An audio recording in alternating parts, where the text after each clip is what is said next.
December 15th arrived in Boston the way it always did, without mercy. The first snow of the season fell soft and silent against the floor-to-ceiling windows of the penthouse on the 40th floor, each flake a small white lie about gentleness, about peace, about how the world could be beautiful, even when it was killing you from the inside out. James Coleman. Brennan stood at that window with his hands shoved deep in the pockets of his $1,000 slacks, watching the city disappear beneath the white. Behind him in the bedroom, with the door cracked open just enough, his daughter slept. 5 years old, small for her age, dark hair splayed across a pillow that cost more than most people spent on rent. She clutched a stuffed bear so worn the seams had split in 3 places, cotton guts held in by stitches he'd sewn himself at 2 in the morning because Sophie had cried until he fixed it. The bear had been her mother's. 2 years. 730 days since the night Lisa's car skidded on black ice during the season's first snow, since the call came at 11:47 p.m. while he was still at the office reviewing contracts that didn't matter, since he'd stood in a hospital corridor that smelled like disinfectant and defeat and learned that some mistakes you don't get to fix. The doctors used words like massive trauma and did everything we could, but all Cole heard was the truth. Underneath, he'd sent his wife out into a storm because a meeting with partners in New York couldn't wait, because the acquisition deal was on a deadline, because he'd convinced her, that success meant never saying no to opportunity. Lisa had said yes because she always did, because she believed in him even when he didn't deserve it. The snow kept falling. Behind him, bed sheets rustled. Small feet hit the hardwood floor, padding soft toward where he stood. Cole didn't turn around. He felt her presence the way you feel a limb that's gone numb starting to wake up, familiar and foreign and faintly painful. Sophie pressed herself against his leg, her cheek warm through the fabric of his slacks. Neither of them spoke for a long moment. The city below was a grid of lights going dark, building by building, as midnight crept closer. Somewhere down there, people were living lives that made sense. Somewhere down there, fathers knew how to be what their daughters needed. Her voice came small and sleepy. "Daddy, why does snow make you sad?" Cole's throat closed. He reached down, lifted her up, even though his back protested, even though she was getting too big for this. She wrapped her arms around his neck, and he held her there, suspended between the window and the room, between the past and whatever came next. "Snow's just snow, baby. I'm not sad." Sophie pulled back enough to look at him with eyes too knowing for 5 years old. Lisa's eyes, the same dark brown that had once looked at him across a college library and decided he was worth the gamble. "You're always sad when it snows." He couldn't lie to her. Couldn't find the words to explain that grief didn't have an on-off switch, that sometimes it lived in your chest like a second heart beating out of rhythm, that snow would probably make him sad for the rest of his life because the last thing he'd said to Lisa was "Drive careful, I love you," and he'd been distracted even saying that, eyes on his laptop screen, not on her face. "It's late. You should be asleep." "I had a dream about Mommy." Cole's arms tightened around her involuntarily. Sophie didn't fight it. She laid her head on his shoulder, her breath warm against his neck. She was singing, the song about the mockingbird. "Hush, little baby, don't say a word." "That one." Sophie's voice had gone drowsy again. "She said I should tell you it's okay to stop being sad all the time." Something cracked in Cole's chest. He pressed his lips to the top of her head, breathing in the scent of her strawberry shampoo, the smell of childhood that wouldn't last, that was already slipping away faster than he could hold on to it. "Your mom was smart. Are you going to stop being sad?" "I'm going to try." It was the best he could offer, the most honest thing he'd said in months. Sophie seemed to accept it, her body going heavy in his arms as sleep reclaimed her. Cole carried her back to bed, tucked the worn bear under her arm, pulled the comforter up to her chin. He stood there for longer than necessary, watching her breathe, trying to memorize the moment, because he'd learned the hard way that everything could disappear in an instant. The clock on her nightstand read 12:17 a.m. December 16th now. The snow outside had thickened into a proper storm. Cole left her door cracked open the way she liked it, walked back through the penthouse that suddenly felt too big, too empty, too much like a monument to ambition that had cost him everything that mattered. 36 years old.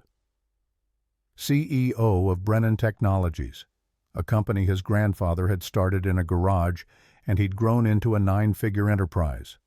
Corner office in downtown Boston, penthouse in Back Bay, a Rolex that cost more than his first car, a daughter who asked why he was always sad. He poured himself 2 fingers of scotch he wouldn't drink, stood at the living room window watching the city vanish, and wondered if this was all there was. Success without joy, achievement without purpose. A future that looked exactly like the past, stretching forward until Sophie grew up and moved away, and he died alone in a house built for a family that no longer existed. The scotch sat untouched until the ice melted. At 5:43 a.m., Sophie's scream shattered the silence. Cole was moving before conscious thought caught up racing down the hallway in bare feet and the t-shirt he'd fallen asleep in on the couch. He hit her doorframe hard enough to bruise his shoulder flipped on the light.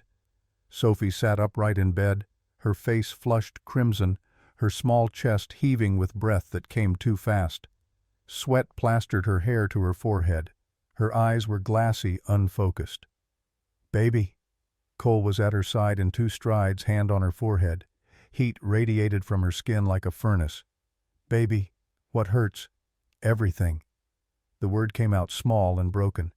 "Daddy, everything hurts." His training kicked in, the training that came from 2 years of single parenting from WebMD at 3 a.m. from the pediatrician's number saved in his favorites. He grabbed the thermometer from her nightstand drawer, held it to her temple while his heart tried to punch through his ribs. 104.2. Okay, we're going to the hospital."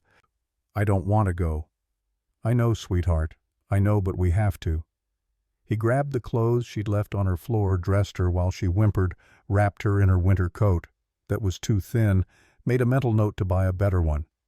If they survived this, if this wasn't something terrible, if he hadn't failed her the way he'd failed Lisa by not noticing soon enough, not protecting her well enough. The drive to Massachusetts General took 12 minutes through pre-dawn streets slick with new snow. Sophie alternated between shivering and burning against her car seat. Cole spoke to her the whole way, a running stream of words he hoped sounded calm, hoped sounded like a father who had everything under control instead of a man barely holding himself together with spit and fear. The emergency room at 6 a.m. on a Thursday in December was a portrait of human suffering rendered in fluorescent lighting and plastic chairs. Cole carried Sophie through the automatic doors, hit the reception desk at a near run. The woman behind the plexiglass looked up with the expression of someone who'd seen it all and wasn't impressed. "My daughter, fever 104.2, started less than an hour ago." The woman's fingers flew across a keyboard. Name, Sophie Brennan, 5 years old, no known allergies, no pre-existing conditions. Insurance. Cole rattled off the information while Sophie's head lolled against his shoulder. Another nurse appeared with a wheelchair, and suddenly people were moving, guiding them through doors marked "Authorized Personnel Only" into a triage bay that smelled like antiseptic and the particular desperation of emergency medicine. They took her temperature again, 104.6. "We need to get this down." The triage nurse was in her 50s, efficient movements that spoke of decades doing this. "I'm going to start an IV, give her some fluids and fever reducer." Sophie whimpered when the needle went in. Cole held her hand, whispered promises he had no authority to make. "You're okay. You're safe. Daddy's here. Nothing bad will happen," while the nurse worked with practiced speed. "Doctor will be in shortly. Try to keep her calm." Then they were alone in a bay separated from the chaos beyond by nothing but a thin curtain. Cole sat on the edge of the examination table, Sophie curled in his lap despite being too big for it, despite his legs going numb. He held her and felt completely, utterly helpless in a way that money and power and all his carefully constructed success couldn't fix. Time became elastic. Minutes stretched into hours. Sophie drifted in and out of fitful sleep. Cole's arms ached, but he didn't move, didn't risk disturbing her, didn't do anything except exist as a warm body for his daughter to lean against while medicine dripped into her veins and strangers in scrubs rushed past their curtain to deal with catastrophes he couldn't see. Footsteps approached, different from the rushed chaos of the ER, slower, more measured. The curtain pulled back. The woman who stepped through wore scrubs patterned with cartoon elephants that seemed aggressively cheerful against the industrial beige of everything else. Dark hair pulled back in a ponytail. No makeup. Eyes that were red-rimmed like she'd been crying recently but was too professional to let it show. Late 20s, maybe 30. A name badge that read Maya Hartford, RN, clipped to her pocket. She stopped just inside the curtain, looked at Sophie sleeping restlessly against Cole's chest, and something shifted in her expression. Not pity, something deeper. Recognition, maybe. Like she knew exactly what it felt like to hold on to something precious and be terrified of losing it. "Hi." Her voice came soft, calibrated to not wake the child. "I'm Maya. I'll be Sophie's nurse until the day shift comes on." Cole nodded, not trusting his voice. The IV bag hanging beside them was nearly empty. Maya checked the monitor first, made a note on the tablet she carried, then turned her attention to Sophie. She moved with the kind of careful quiet that came from working with sick children, checking vitals without waking her, adjusting the blanket someone had draped over them both. "Fever's starting to come down. 103 now. Is she going to be okay?" The question came out rougher than intended. Maya's eyes flicked to his face, held there for a moment. Up close, her eyes were an unusual shade amber, almost gold in the harsh lighting. Exhausted eyes. Sad eyes, eyes that had seen things. "The doctor will know more, but kids spike fevers. It's scary, but usually not as serious as it seems. We'll get her stable, run some tests, figure out what's causing it." Sophie stirred her small hand, clutching at Cole's shirt. Her eyelids fluttered but didn't open. She made a sound, half whimper, half sigh. Maya's expression softened further. She pulled over a rolling stool, sat so she was eye level with Sophie. "Hey, sweetheart." Her voice dropped even lower, gentler. "I know you probably don't feel good right now, but you're doing great. So brave." Sophie's eyes opened halfway, unfocused and fever bright. "My head hurts." "I bet it does. The medicine is going to help with that, okay. Just takes a little time to work."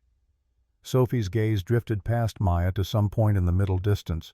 Her lips moved, forming words so quiet Cole almost missed them. "Hush, little baby. Don't say a word." Maya went absolutely still. The color drained from her face. For several seconds she just sat there, frozen, while something complicated happened behind her eyes. Then, without hesitation, without asking permission, she started singing. Her voice was low and untrained but true, carrying the melody with a tenderness that punched straight through Cole's chest. She sang the whole song, all the verses he'd half forgotten about mockingbirds and diamond rings and billy goats and looking glasses, while Sophie's eyes drifted closed again and her breathing evened out into something closer to real sleep than fevered restlessness. When the last note faded, the silence felt heavier somehow, more present. Cole stared at this stranger who'd just sung his daughter to sleep with a song Lisa used to sing, and felt something shift in the careful numbness he'd built around himself. Not breaking, just cracking. A hairline fracture in the armor. "How did you know that song?" Maya's hands were shaking. She clasped them together in her lap, knuckles going white. "My mother used to sing it to me." Her voice had gone rough-edged. "Before she left." "Left. I was 8. Maya stood abruptly, busied herself checking the IV line, even though she'd just checked it. "She walked out one morning and never came back. That was the last song I remember her singing." The words hung between them, sharp and honest in a way that felt almost violent in its intimacy. Two strangers in an ER bay at dawn, connected by nothing except a sick child and a lullaby, and the particular loneliness that came from people who were supposed to stay leaving anyway. Cole didn't know what to say, couldn't find words that didn't sound hollow. So he just held his daughter and watched this nurse with the sad eyes adjust monitors and make notes and do her job while carrying grief that was probably older than his own. The doctor came through 40 minutes later. Young, competent, asked the right questions and ordered the right tests. Strep throat most likely. They'd know for sure in an hour. In the meantime, keep the fever down. Push fluids monitor for any changes. Maya moved in and out, efficient and quiet. She brought juice boxes Sophie wouldn't drink. She adjusted the bed when Sophie finally consented to laying down instead of clinging to Cole. She explained everything in language a 5-year-old could understand without being condescending about it. And every time she looked at Sophie, something in her expression softened into an ache that was almost painful to witness. By 8 a.m. the ER had filled with the morning rush, people who'd put off coming in overnight, people whose crises couldn't wait for their regular doctors to open. The noise level beyond their curtain rose to a dull roar of suffering and bureaucracy. Maya appeared with test results. Strep. We'll get her started on antibiotics. She can go home in a couple hours once we're sure the fever stays down, and she can keep fluids in. Relief hit like a physical force. Cole's shoulders dropped, tension he hadn't realized he was carrying draining away. Sophie was going to be okay. It was just strep, just a bacterial infection, not meningitis, not something terrible, not another person he loved being taken away without warning. Thank you. The words felt inadequate. For everything. The singing it. Thank you. Maya's smile was small and sad and didn't quite reach her eyes. She's a sweet kid. Reminds me of... She stopped, shook her head. Anyway, you're a good dad. She's lucky to have you. Something in how she said it made Cole look at her more carefully. The red-rimmed eyes, the exhaustion that went deeper than a night shift should cause. The way her scrubs hung a little loose like she'd lost weight recently. The absence of a ring on her left hand but a pale line on her finger where one used to be. Long night. Maya laughed a sound without humor. Long year. She left before he could respond, pulled back through the curtain by the tide of other patients, other emergencies, other people's children who needed her steady hands and gentle voice. Sophie slept through most of the next 2 hours. The antibiotics went in, the fever continued its downward trend, and gradually the immediate crisis faded into the dull administrative work of hospital discharge. Cole filled out forms, received instructions for care, was handed a prescription, and told to follow up with Sophie's pediatrician in 3 days. By the time they wheeled Sophie out to the entrance, hospital policy, even though she could walk, the morning had fully arrived. Gray sky, heavy with the promise of more snow. Cold that bit through his coat because he'd left the house in such a rush he'd forgotten gloves, forgotten a scarf, forgotten everything except get my daughter help. He was loading Sophie into the car, adjusting her seatbelt, when he saw Maya again. She stood near the ER entrance, still in her elephant scrubs, arms wrapped around herself against the December wind. No coat, just standing there in the cold, staring at nothing. Cole got Sophie settled, promised her they'd be home soon, then walked back across the lot. You're going to freeze. Maya, startled, turned. Recognition flickered across her face, followed by confusion. Forgot where I parked. I always forget. You're getting off shift. Just did. She looked around the parking lot like it was a maze she couldn't solve. I just needed some air. Up close in natural light, she looked worse than she had in the ER. The exhaustion was bone deep. Her hands trembled, even clasped together. You okay? Why wouldn't I be? The defensive edge in her voice was immediate, instinctive. I'm fine. She was very clearly not fine. Cole knew he should walk away. Should take Sophie home, put her to bed, get back to his life of board meetings and acquisition deals, and pretending he had everything under control. This woman was a stranger. Her problems weren't his responsibility. He had enough weight to carry without adding someone else's, but he kept thinking about how she'd sung to Sophie, how something in her had recognized something in his daughter, how she'd said, "She's lucky to have you," like she knew what it meant to not be that lucky. "Can I buy you breakfast?" As a thank you for taking care of Sophie. Maya's expression cycled through surprise, suspicion, and something that might have been longing before settling on polite refusal. That's not necessary. I was just doing my job. I know, but I'm asking anyway. I should get home. To what? The question came out sharper than intended. Maya flinched. Cole cursed himself internally, started to apologize, but she spoke first. To nothing. I should get home to nothing. Happy now. The bitterness in her voice was fresh, raw. Recent wounds not quite healed. Cole held up his hands in surrender. I'm sorry. That was out of line. You helped my daughter. Let me say thank you properly. Coffee, at least. There's a diner 2 blocks from here that makes decent eggs. Maya looked at him for a long moment. Whatever she saw in his face must have convinced her he wasn't a threat, or maybe she was just too tired to keep fighting. Her shoulders dropped. I can't. I need to. I have things to. She trailed off. They both knew she was lying. 1 coffee. Then I'll leave you alone. Why do you care? I don't know. The honesty surprised him.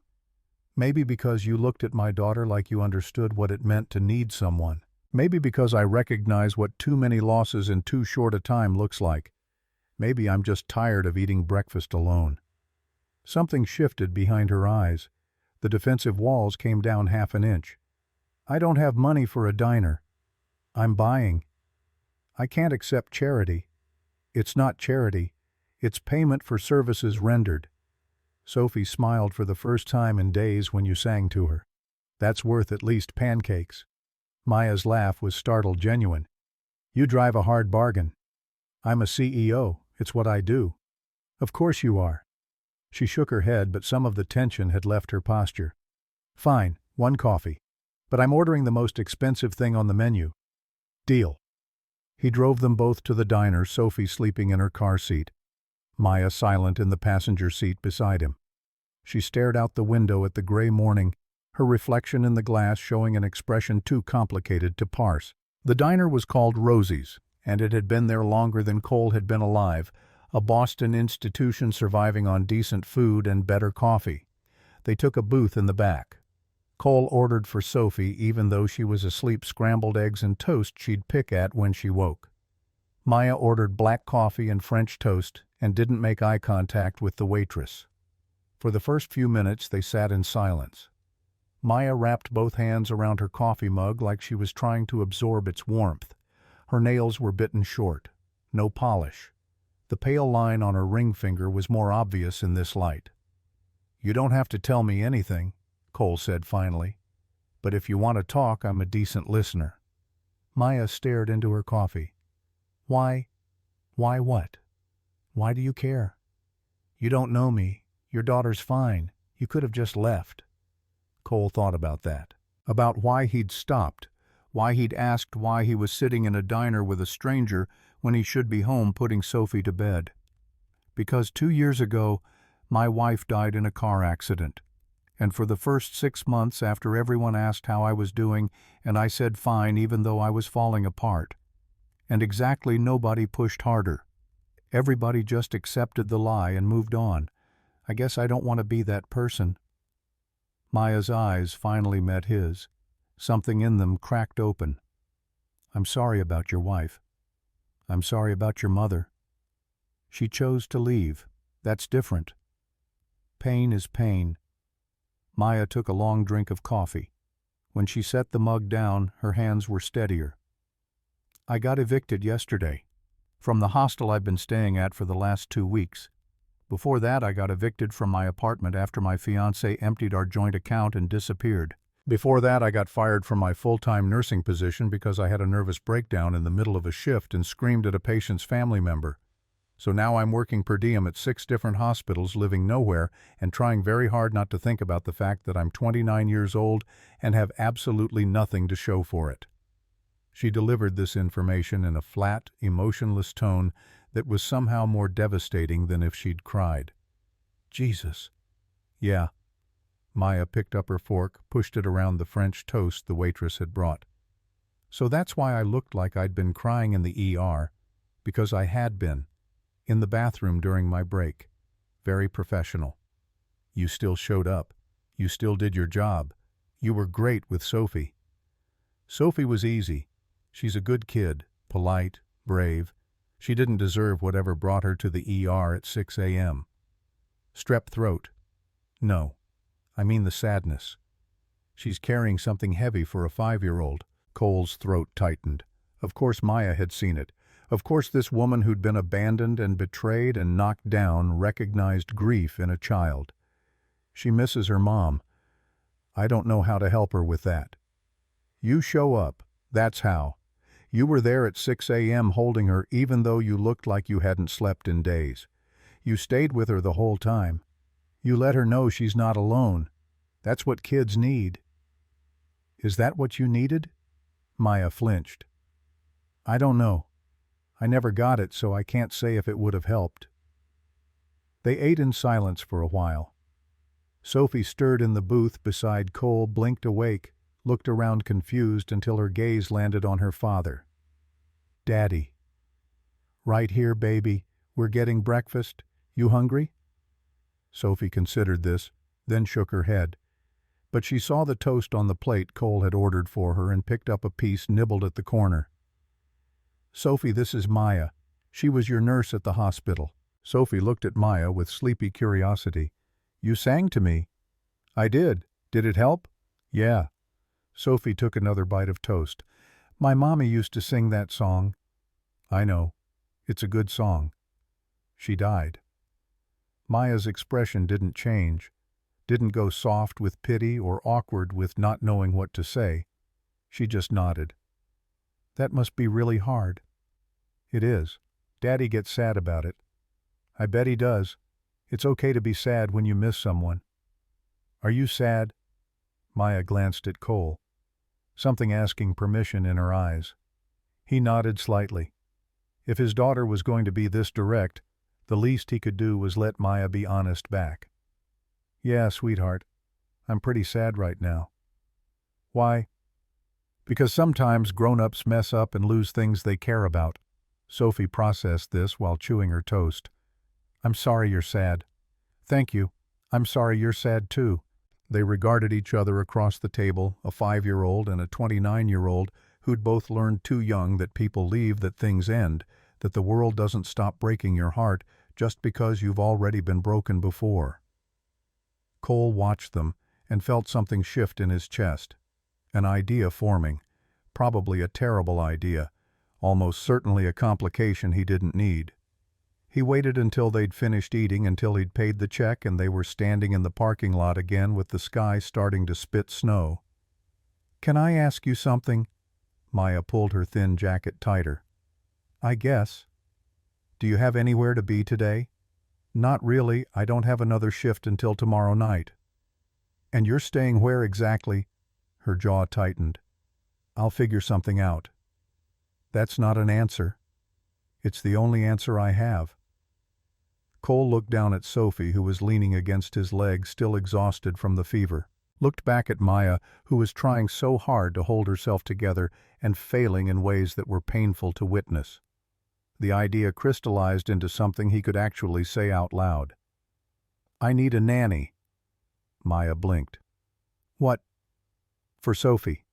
I've gone through 5 in the last 6 months. She won't warm up to any of them, won't talk to them, won't let them help her. I work 60, 70 hours a week and she's basically raising herself with various rotating strangers who she hates. I'm not a nanny, I'm a nurse. You're good with kids. You got Sophie to smile and sleep and feel safe in the space of 10 minutes. That's more than anyone else has managed. This is insane. You don't know me. You don't know me either, but I'm offering you a job. $4,000 a month plus room and board in my guest suite. Full benefits. I need someone who can pick Sophie up from school, make her dinner, put her to bed on nights I'm working late. Someone who'll actually give a damn about her instead of just collecting a paycheck. Maya stared at him like he'd grown a second head. You're serious. Completely. Why would you trust me with your daughter? I just told you I had a breakdown and got fired. You also showed up for your shift last night even though you're homeless. You sang to my kid. You treated her like a person instead of a problem. And right now she's looking at you like you might be someone worth trusting. Sophie doesn't trust anyone. It was true. Sophie had moved from leaning against Cole's leg to standing slightly closer to Maya, watching her with open curiosity. "This is crazy," Maya said again, but her voice had less conviction. "Probably, but I'm desperate and you're homeless and my daughter likes you. Sometimes crazy is all we've got. I don't need charity. It's not charity. It's a job. You'd be working. I'd be paying you. That's called employment. I could be a terrible person. I could steal from you. I could hurt your kid. You won't." "How do you know?" "Because terrible people don't cry in bathroom breaks about their lives falling apart. They don't show up for work anyway. They don't sing lullabies to other people's children like it matters." Maya's eyes were shining now. She looked away, blinking hard. "I don't have references. My last employer won't give me a good one. I don't care. I'm a mess. Join the club. So am I. Your daughter deserves better. My daughter deserves someone who sees her. You saw her in 10 minutes better than most people do in 10 days. That's what she needs." The snow was falling harder now, dusting Maya's dark hair with white. She looked at Sophie, who looked back with those two old eyes. "Do you want me to stay?" Maya asked her directly. Sophie considered the question with the seriousness of someone much older. "Will you sing to me again?" "If you want me to." "Then yes. I want you to stay." Maya closed her eyes. When she opened them, they were bright with tears that didn't quite fall. "Okay." Her voice cracked on the word. "Okay, I'll try it. But if this doesn't work, if I'm not good at it, you have to promise to fire me. Don't keep me around out of pity. Deal. But you have to promise to actually try, to show up, to not disappear without warning." Something flickered across Maya's face, pain, maybe, or recognition. She nodded. "I promise." They shook on it there in the parking lot while snow fell, and Sophie watched, and neither of them had any idea what they'd just agreed to, only that it felt like standing at the edge of something that might save them, or destroy them, or possibly both. Cole drove them back to the penthouse, Maya silent in the passenger seat with a garbage bag containing everything she owned in the world balanced on her lap. Sophie fell asleep again in the back. The city scrolled past, indifferent to the strange configuration of three broken people trying to form something like a family. The penthouse hit Maya like a physical force. Cole watched her take in the marble entryway, the floor-to-ceiling windows, the open floor plan that cost more per month than most people made in a year. He tried to see it through her eyes, the obscene wealth, the empty spaces, the careful interior design that looked like a magazine spread and felt like a mausoleum. "This is where you live." Her voice had gone small. "Unfortunately. It's soulless." "Yeah. Lisa decorated it. I haven't had the heart to change anything." Maya walked slowly through the space, taking it in. She stopped at the windows, looked out at the city spread below. "I've never been this high up before." "It's overrated. The view gets old." She turned to look at him. "Does it?" "No, but it seems like the right thing to say." Her laugh was startled, genuine. Cole felt something in his chest ease slightly. "Let me show you your room." He led her down the hallway, Sophie heavy in his arms. The guest suite was at the far end, bedroom, bathroom, small sitting area. Impersonal as a hotel, but clean and warm and infinitely better than a hostel or the street. Maya stood in the doorway, not entering. "This is mine. For as long as you're here. It's bigger than my last apartment. Make yourself at home. Bathroom's stocked with basics, but let me know if you need anything else. Kitchen's open anytime. Sophie's room is the second door on the left if you need her in the night."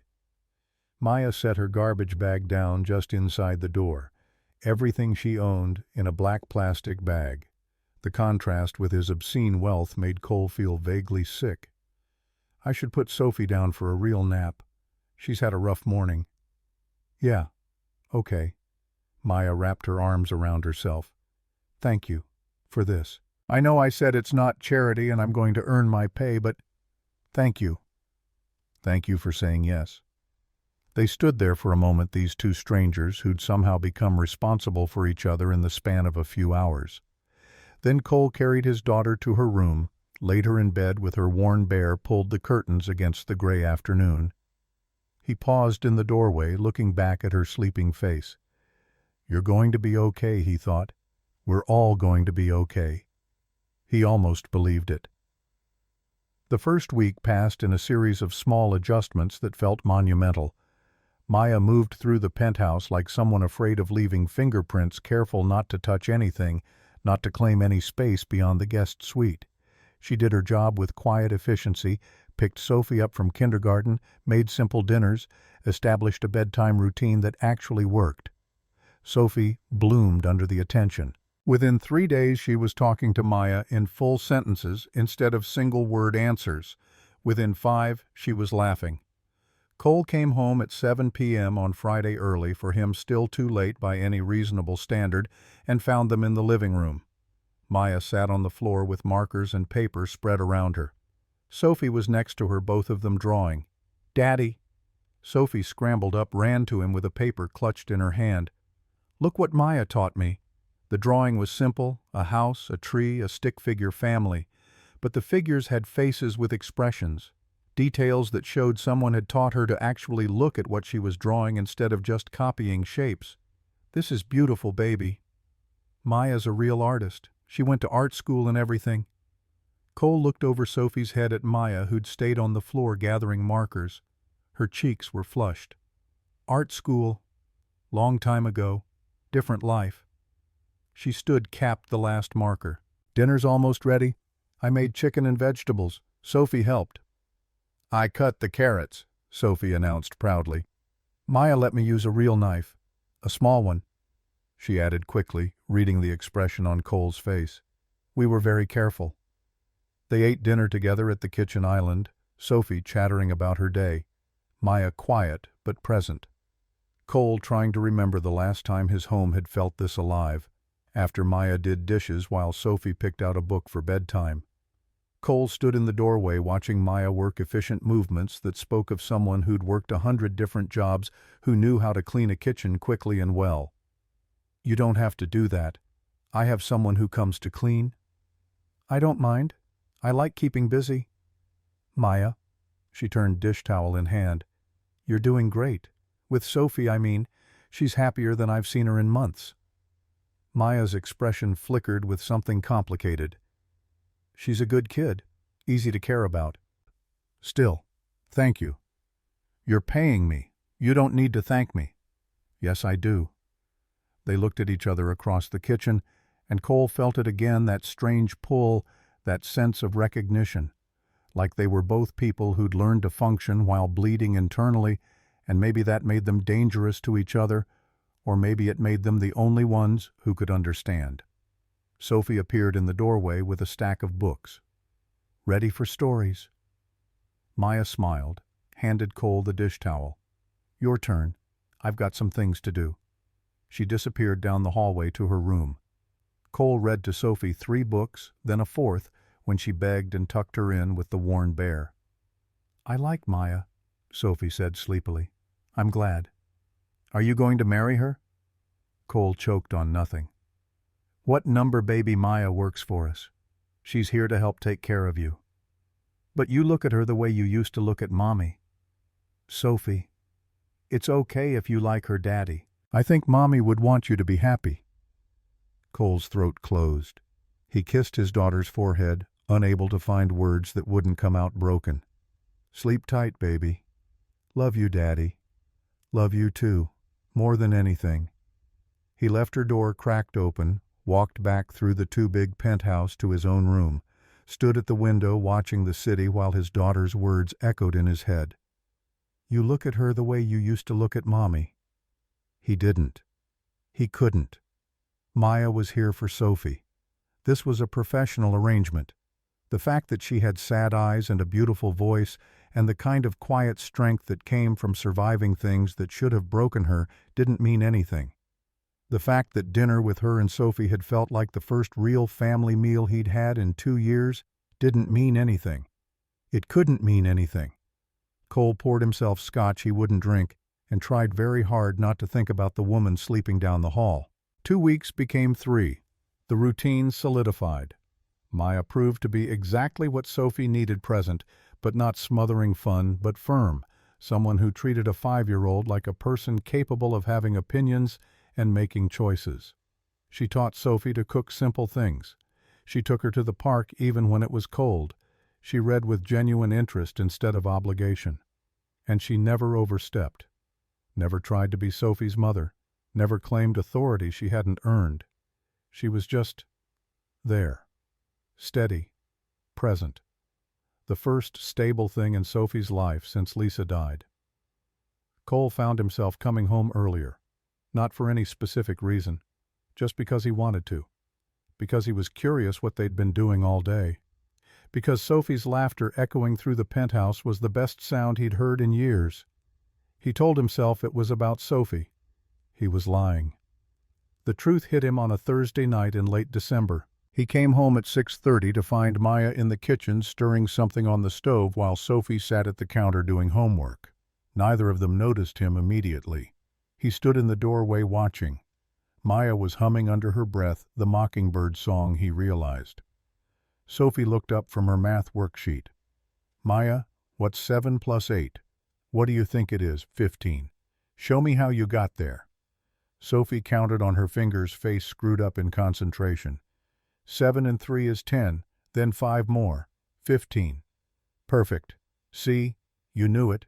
You just had to trust yourself. Sophie beamed. Maya smiled back, reached over to ruffle her hair, and the casual affection in the gesture made something crack in Cole's chest. He wanted this. Not just for Sophie, for himself. He wanted to come home to warmth and laughter and someone who looked at his daughter like she mattered. Someone who looked at him like he might be more than his bank account and his job title. Someone who saw him. Maya glanced up, caught him watching. Her smile faltered. Hi, didn't hear you come in. Just got here. He set down his briefcase, loosened his tie. Something smells good. Beef stew. Nothing fancy. Daddy. Sophie abandoned her homework to hug him. I got 100 on my spelling test. That's my girl. I'm so proud of you. They ate together, Sophie carrying most of the conversation with stories about school and her friend Emma, who could do a cartwheel. Maya was quiet, but her eyes tracked every move Sophie made with an attention that spoke of genuine care. After dinner, after Sophie was in bed, Cole found Maya in the living room. She sat curled in the corner of the couch with a sketchbook balanced on her knees, pencil moving in quick strokes. Can I see? She startled, nearly dropped the pencil. For a moment he thought she'd refuse. Then she turned the sketchbook around. It was Sophie, captured in charcoal mid-laugh, her whole face lit with joy. The detail was incredible, every line precise, the expression so alive it almost seemed like the drawing might speak. Maya, you're really talented. It's just a hobby now. Why'd you stop? You said you went to art school. She closed the sketchbook, set it aside. Because art doesn't pay bills. Because after my dad died, I needed something practical. Nursing seemed like a good choice. Stable, useful. Turns out I wasn't as good at it as I thought. That's not true. You were great with Sophie at the hospital. One good shift doesn't erase having a breakdown and screaming at a patient's family. What happened? Maya was quiet for a long time. When she spoke, her voice was carefully controlled. It was a kid, 8 years old, leukemia. We'd been treating him for months. I got attached. You're not supposed to, but I did. And when he crashed, when we lost him, his mother started screaming at me, saying we didn't do enough, that we killed him. And something in me just broke. I screamed back.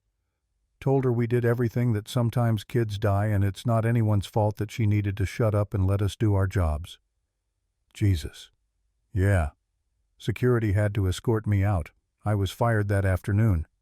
My fiancé found out, said he couldn't handle being with someone that unstable. 3 days later, he emptied our account and disappeared. I got evicted a week after that." She laughed without humor. "So that's the story of how I ended up homeless and working per diem at 6 hospitals that will take me because they're desperate but won't hire me full-time because I'm a liability." Cole sat down on the other end of the couch, maintaining respectful distance. "I'm sorry." "Don't be. I made my choices. You lost control one time after watching a child die. That doesn't make you unstable. That makes you human. Tell that to my employment record. I'm serious, you're good at this. At caring, at being present. Sophie's better because of you." Maya met his eyes. "She's better because someone's actually paying attention to her. You work too much." The words should have stung. Instead, they felt like relief. Someone finally saying out loud what he'd been thinking for months. "I know. So why do you do it?" "Because if I slow down, if I stop, I have to think about the fact that my wife is dead and my daughter is growing up without her mother, and it's my fault because I sent Lisa out in that storm." The confession came out raw, unfiltered. "So I work. I build things and make deals and convince myself I'm providing for Sophie when really I'm just hiding." Maya's expression softened. "It's not your fault." "You don't know that." "Yes, I do. Because blame doesn't work that way. Your wife made a choice to drive. The roads made a choice to ice over. Physics made a choice about how cars react to black ice. You made a choice to ask her to go to a meeting. All of those things are true and none of them make you a murderer." "Then why does it feel like I killed her?" "Because guilt is easier than grief. If it's your fault, you have control. You could have prevented it. But if it's not your fault, if it's just random chaos and terrible luck, then you have to accept that bad things happen and you can't always stop them. And that's terrifying." Cole stared at her. "How do you know that?" "Because I spent 20 years blaming myself for my mother leaving. Convinced myself if I'd been better, smarter, less needy, she would have stayed. And then she showed up last year asking for money and I realized she left because she was selfish and broken and it had nothing to do with me. And somehow that was worse. Because at least when it was my fault it made sense." "Did you give her money?" "No. I told her to leave and never contact me again." Maya's smile was bitter. "Probably why my fiancé left. Said I had anger issues, unresolved trauma. Maybe he was right. Or maybe he was an asshole who didn't deserve you." She laughed, real laughter this time, surprised and genuine. "Maybe." They sat in comfortable silence for a while. Outside, snow had started falling again. The city glittered below a million lives being lived in a million different ways. "Can I ask you something?" Maya's voice was quiet. "Sure." "Why did you really hire me the truth?" Cole considered lying. Considered saying something about Sophie needing stability, about desperation, about any of the surface-level reasons. But Maya had been honest with him. She deserved honesty back. "Because when you sang to Sophie, something in you broke open. Just for a second. And I saw someone who understood what it felt like to love something so much it hurt. And I thought maybe someone who understands that could help my daughter learn to live with it, learn to be happy despite it." Maya's eyes were bright. "And has it worked?" She's laughing again. She's drawing. She's asking me about my day and telling me about hers. So yeah, it's working. "Good." Maya pulled her knees up to her chest, wrapped her arms around them. "She's a special kid. She deserves to be happy." "So do you." "I'm working on it." "Yeah, me too." The moment stretched between them, heavy with things neither could say. Cole felt it pulling at him, the urge to move closer, to reach out, to cross the careful distance they'd maintained. But Sophie was asleep down the hall, and Maya worked for him, and this was complicated enough without adding something that would definitely make it worse. He stood up. "I should let you get some sleep. Thanks for dinner." "Any time." He made it halfway to his room before he heard her voice. "Cole." He turned. She was standing in the living room doorway, backlit by the city lights. "Thank you for giving me a chance when you had no reason to trust me, for letting me be part of Sophie's life, for seeing me." His throat tightened. "Thank you for staying." They looked at each other across the dimly lit hallway, and Cole knew with absolute certainty that this was going to get complicated. That whatever this was between them, recognition, attraction, shared grief, mutual understanding, it was going to grow into something that couldn't be contained by the boundaries of employer and employee. He also knew he didn't care. Sophie appeared in her doorway, rubbing her eyes. "I had a bad dream." The moment shattered. Maya moved first, crossing to Sophie, kneeling down to her level. "Want to tell me about it? Mommy was gone and I couldn't find her, and Daddy was sad and everyone was leaving." "Oh, sweetheart." Maya pulled her into a hug. "That sounds scary. Are you going to leave?" The question hung in the air. Cole watched Maya's face, saw her fighting something internal. "No," she said finally, firmly. "I'm not going anywhere. I promise." "Promise, promise like you really mean it. Promise, promise." Sophie relaxed against her. Maya looked up, caught Cole's eye. Something passed between them. Commitment maybe, or warning. This wasn't just a job anymore. This was three broken people trying to become a family. "Let's get you back to bed," Maya said softly. She led Sophie back into her room. Cole followed, stood in the doorway while Maya tucked her in, sang quietly until Sophie's eyes drifted closed. When they stepped back into the hallway, Maya whispered, "She's scared we're going to leave her like her mother did." "I know. We can't. We can't promise to stay and then disappear. She wouldn't survive it." "I know." Maya looked at him, and in her eyes he saw his own fear reflected back. This was real now. They'd made promises to a child who'd already lost too much. There was no backing out, no testing the waters, no keeping this casual. "Are we doing the right thing?" she asked. "I have no idea, but we're doing it anyway." She nodded slowly. "Okay, then we do it all the way. No half measures, no running when it gets hard. Deal." They shook on it there in the hallway outside Sophie's room the same way they'd shaken in the parking lot 3 weeks ago. But this time it felt different, more binding, like they were making vows that had nothing to do with employment and everything to do with survival.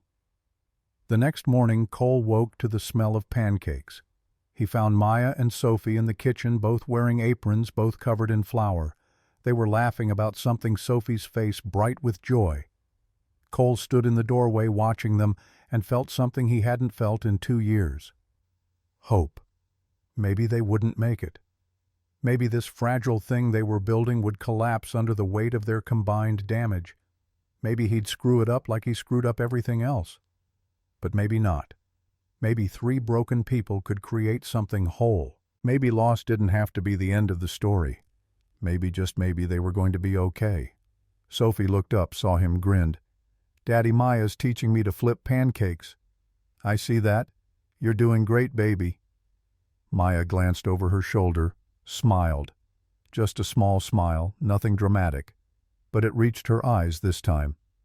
"Morning. Coffee's ready." "Thanks." He poured himself a cup, joined them at the counter. Sophie chattered about her technique, about how you had to wait for bubbles before flipping. Maya guided her hands, patient and gentle. And Cole thought, this is it. This is what I've been missing. Not perfection, not the absence of pain, just presence, just showing up, just 3 people choosing each other despite every reason not to. Outside, snow fell soft against the windows. Inside, a small family that didn't exist 3 weeks ago sat down to breakfast together. It was enough. For now, it was more than enough. January came to Boston like a reckoning. The snow that had fallen soft in December turned hard and gray, piled in dirty mounds along sidewalks where people's breath crystallized in the air. Inside the penthouse, something else was melting, the careful distance Cole and Maya had maintained, the professional boundaries that were supposed to keep everything simple and safe. Sophie drew them together without meaning to. She started small, asking if Maya could stay for bedtime stories, even on nights Cole was home early. then bigger, insisting both of them attend her kindergarten winter concert, sitting between them in the audience, reaching for both their hands when she spotted her friends. Cole felt it happening, the shift from hired help to something undefined and dangerous, and told himself to pull back. He didn't. The morning after the concert, he found Maya in the kitchen before dawn. She stood at the window in pajama pants and a sweatshirt too big for her frame, watching the sky lighten over the city. Her hair was loose, falling past her shoulders in waves she usually kept contained. Something about seeing her like this, unguarded, soft-edged, made his chest tighten. Couldn't sleep. She turned, startled. "Sorry. Did I wake you?" "No. I'm always up early." He moved to the coffee maker, began the familiar ritual. "Want some? Please." They stood in silence while the machine hissed and dripped. Through the wall they could hear Sophie's music box playing faintly, the one that had been Lisa's as a child, that Sophie insisted on winding every night. "She talks about her mother more now." Maya's voice was quiet. "Good things. Happy memories. That's healthy." "You've been reading parenting books."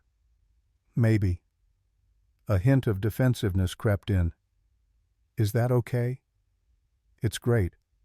I should probably read them too, instead of just throwing money at problems and hoping they go away." Maya accepted the coffee mug he handed her, wrapped both hands around it the way she always did. "You're a good father, Cole. You show up. That's more than a lot of kids get. I showed up after I hired you to do the actual work. You showed up in the ER at 6 a.m. You held her while she was sick. You came to her concert even though I know you had that board meeting." "How did you know about the board meeting?" "Sophie mentioned it. Said you told them it would have to wait." Maya met his eyes over the rim of her mug. "She's proud of you for choosing her." Something in Cole's throat caught. He'd pushed back on Marcus Webb's latest takeover attempt, delayed the emergency board meeting by a week, because Sophie's first-grade concert wasn't something he was willing to miss anymore.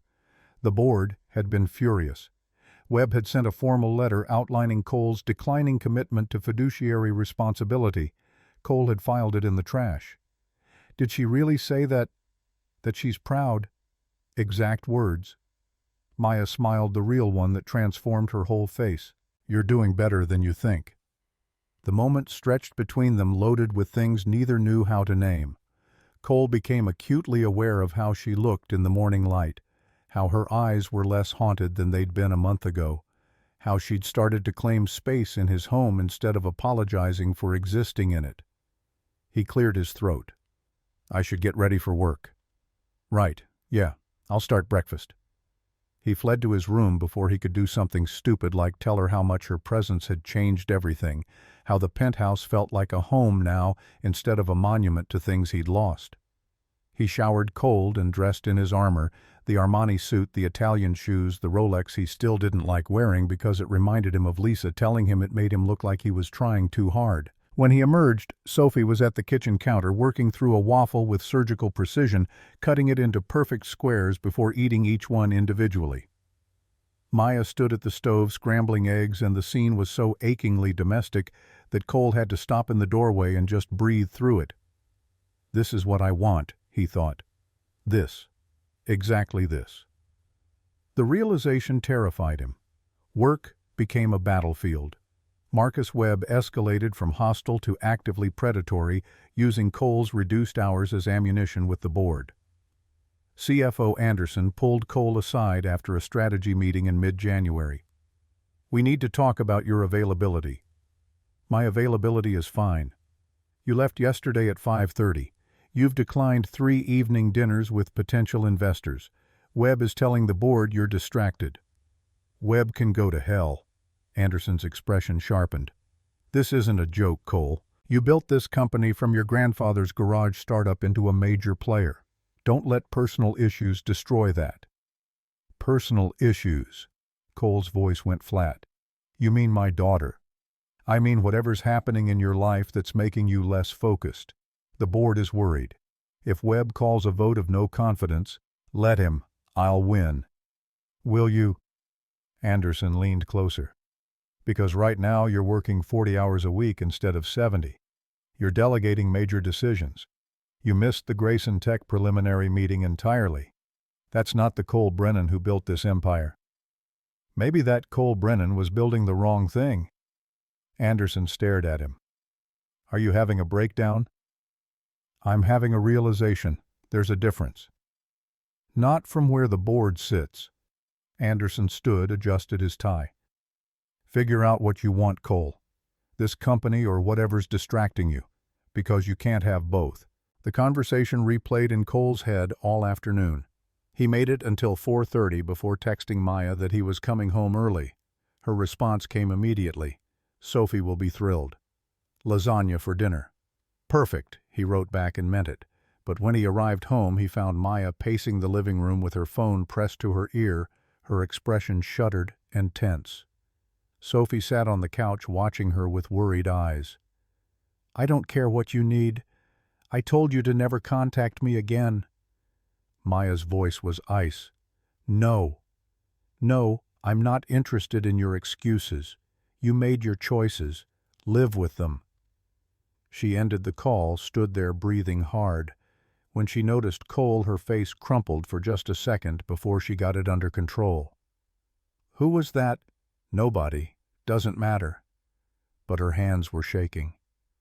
Sophie slid off the couch, walked to Maya, wrapped her small arms around her waist. Maya's eyes closed, her hand coming up to stroke Sophie's hair. It's okay, Sophie whispered. You don't have to talk to people who make you sad. Maya laughed wetly. When did you get so wise? Maya taught me that sometimes it's okay to be sad, but you don't have to let sad people make you more sad. Cole's heart twisted. He moved closer, keeping his voice gentle. Maya, what's going on? She took a shaky breath. My mother. She found out where I'm living, wants to meet, talk, make amends. The last two words dripped bitterness. I told her no. Good.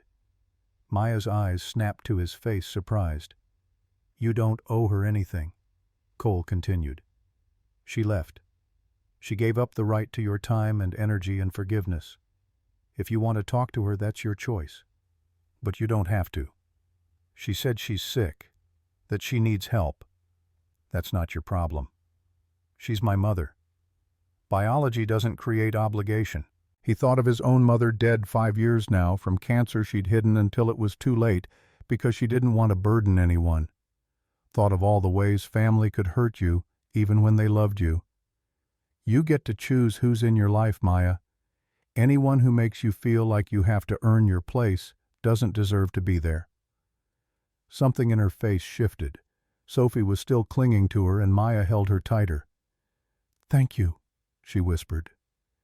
They ate lasagna that tasted like comfort. Sophie chattered about her day, about how Emma had fallen on the playground and Maya had cleaned her knee and put on a Band-Aid with stars, about how Mr. Chen, their neighbor, had asked if Maya was her new mom, and Sophie had said maybe, sort of, kind of, because it was complicated. Cole's fork stopped halfway to his mouth. What did you say? Sophie shrugged, unconcerned.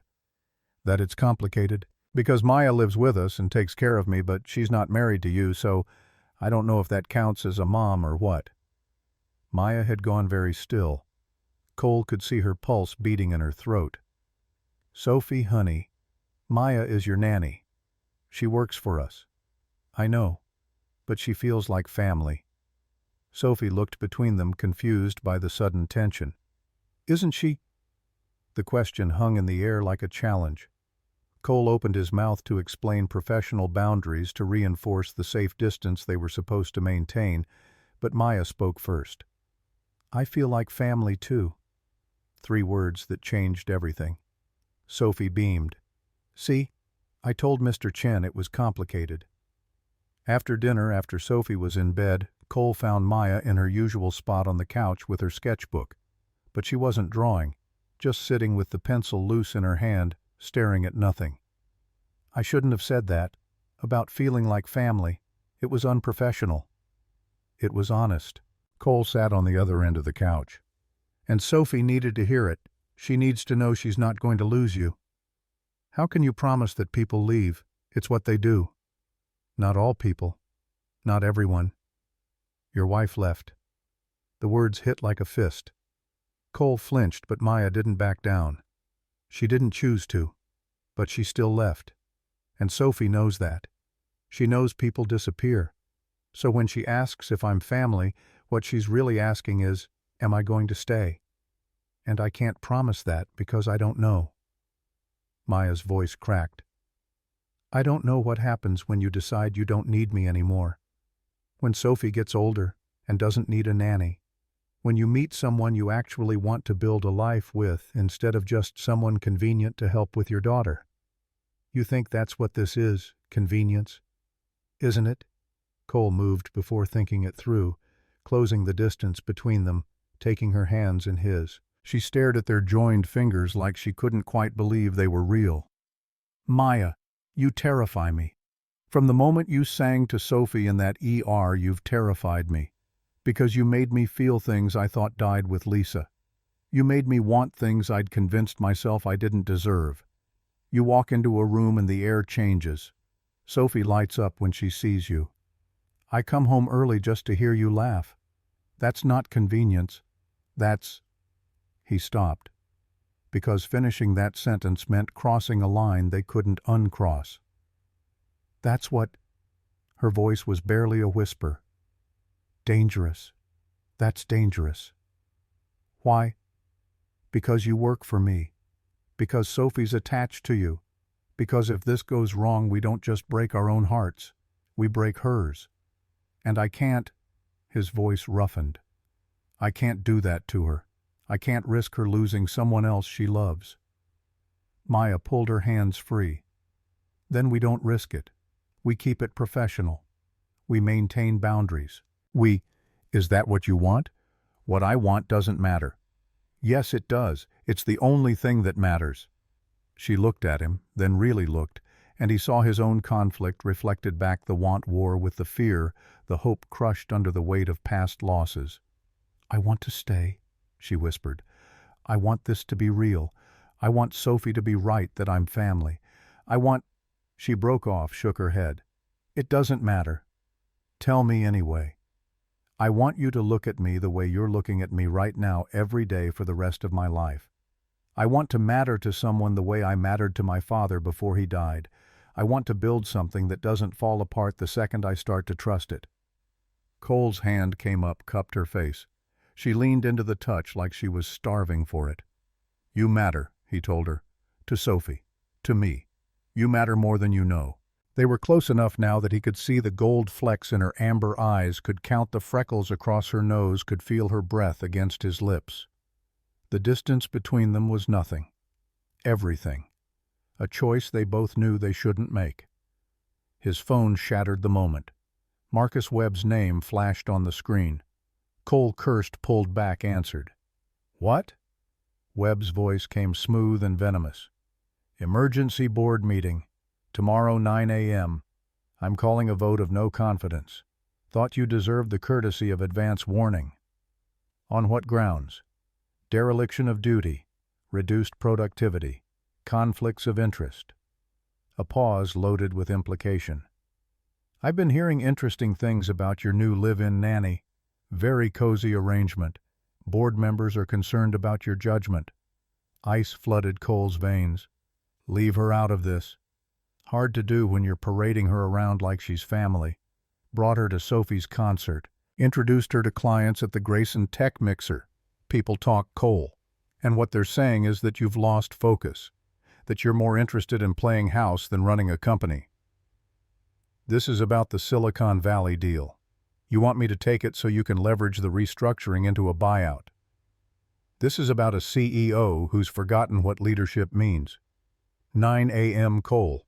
Come prepared to defend yourself, or step aside gracefully and we'll make it worth your while. The call ended. Cole stood there gripping his phone hard enough to crack the case.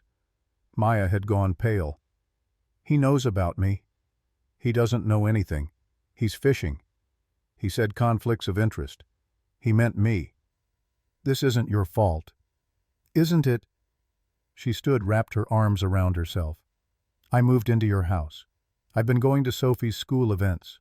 I was at that mixer because you asked me to come, said Sophie wanted to show me off to your business partners. I've been blurring every line we're supposed to maintain. So have I. You're the CEO. You get to blur lines. I'm the employee sleeping under your roof and everyone knows it and now they're using it against you. Let them try. Cole's voice went hard. I'll destroy Webb before I let him touch you. That's exactly the problem. Maya's composure cracked. You're willing to risk your company, your legacy, everything you built, for what, a woman you've known 6 weeks, a nanny who's going to leave eventually anyway. You said you wanted to stay. I say a lot of things, doesn't make them true. The words landed like blows. Cole stared at her, this woman who'd become essential to his life in the span of a breath, and saw her building walls in real time, protecting herself the only way she knew how, by leaving before she could be left. Don't do this. Do what? Run. You're terrified, so you're going to sabotage this before it has a chance to hurt you. I know because I've done the same thing for 2 years. Maybe we're both right to be terrified. Her voice broke. Maybe this is a disaster waiting to happen and we're just too damaged to see it. Sophie appeared in the doorway in her nightgown, eyes wide. Why are you fighting? They both froze. Cole didn't know how long she'd been standing there, how much she'd heard. We're not fighting, baby. We're just talking about grown-up things. It sounds like fighting. It sounds like when Daddy used to fight with Mommy before she died. The observation hit like a gut punch. Maya's face crumpled. She crossed to Sophie, knelt down. I'm sorry we woke you. We didn't mean to scare you. Are you leaving? Is that what you're fighting about? No, I'm not leaving. Promise. Maya's eyes met Cole's over Sophie's head. He saw the terror there, the uncertainty, the desperate wish to be able to promise something she didn't know if she could deliver.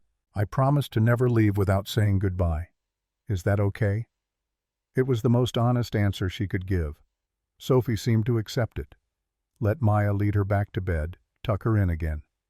Cole stood in the doorway watching while Maya sang the Mockingbird song soft and low until Sophie's eyes drifted shut. In the hallway, after they stood in waited silence. I'm sorry, Maya whispered, for what I said. I didn't mean... You meant it. You're scared. I get it. Are you going to lose your company because of me? I don't know. Maybe. Does it matter? Her eyes widened. Of course it matters. It's your legacy, your family's business, everything you've worked for. It's a company, buildings and contracts and stock prices. Sophie is my legacy. You... He stopped, swallowed hard. You've given me back something I thought I'd lost. Whatever happens tomorrow, that's worth more than any empire. You don't mean that. I've never meant anything more in my life. They stood there in the dim hallway with Sophie sleeping beyond the cracked door, and Cole knew they'd reached a turning point. Tomorrow he'd walk into that boardroom and fight for his position.